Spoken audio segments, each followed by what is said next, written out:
जयपुर नगर निगम greater doctor Saumya Gurjar का विदेश दौरा इन दिनों विवादों में घिरा हुआ है। इसको लेकर राजस्थान सरकार में नगरीय विकास एवं स्वायत्त शासन मंत्री झाबर सिंह खर्रा ने राजसमंद में बातचीत की। वहीं उन्होंने बताया है कि मेयर सौम्या गुर्जर को रसिया सरकार का निमंत्रण था। इस पर व्यवस्था और सारा खर्चा वहां की सरकार द्वारा उठाया जा रहा है।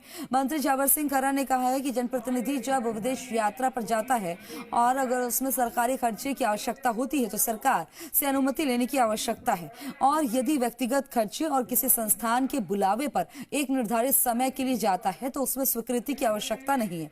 मंत्री खर्रा ने कहा कि यदि सरकार कर्मचारी चाहे तो निजी यात्रा पर जाए और चाहे सरकारी खर्चे पर यात्रा पर जाए, दोनों में उसे अनुमति लेने की आवश्यकता है। जनप्रतिनिधि जब विदेश यात्रा पर जाता है और अगर उसमें सरकारी खर्चे की आवश्यकता होती है तो सरकार से अनुमति लेने की आवश्यकता है।